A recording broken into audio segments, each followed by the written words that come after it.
Well, if you're trading the markets, you're dealing with uncertainty every day. There's never an absolute trade that you're confident in. And there are ways to deal with that. And our guest today is Randy Howell. He's a trading psychologist. He's going to talk to us about that. Randy, thanks for being here. Thank you. Well, there's always uncertainty in the markets, of course. We're never totally sure a trade's going to work out before we get into it. What's the difference between that and actually having a real fear and that holding us back from success?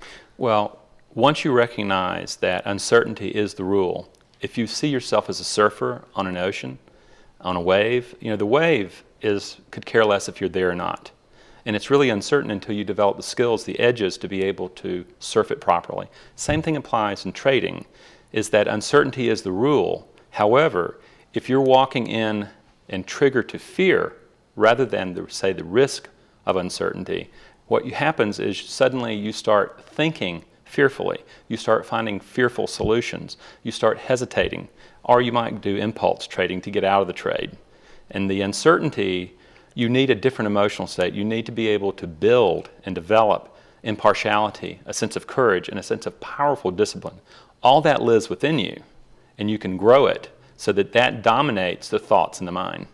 It seems that the best traders I've talked with are able to make really good trading decisions even when there's a lot of uncertainty and they're not exactly sure what the outcome will be. What's the difference for them? What have they done to be able to do that?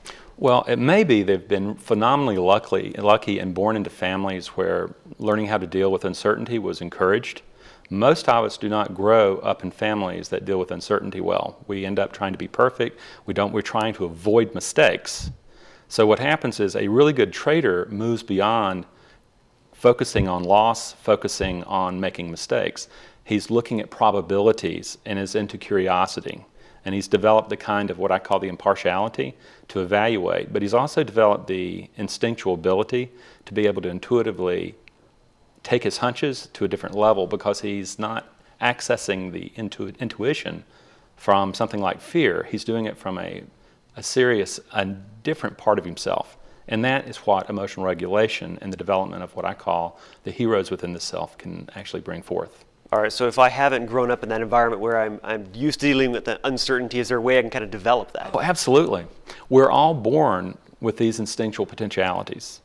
It's learning to develop the courage to be able to confront what I would call our psychological demons and to disperse them and to replace those beliefs with much more powerful beliefs that whatever your beliefs are, that's what you're going to find.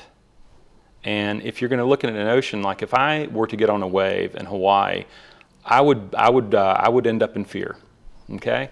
Yet I've seen 14-year-old boys on 50-foot waves having a joyride. Does that mean necessarily just getting in there and actually doing it, actually trading and working through that? Well, there's a wonderful thing about trading is that most of us spend a lifetime avoiding our psychological demons. In trading, they're going to stalk you. They're going to find you. And trading offers the incredible environment of getting in tune with yourself, developing yourself psychologically so that you're a better human being in a lot of domains, including trading. But you have to understand, trading is going to provide a platform that's going to give you a scalpel to look at your psyche, and you're going to have to reorganize it to be a really good trader. Randy, thanks for your time. It's been my pleasure.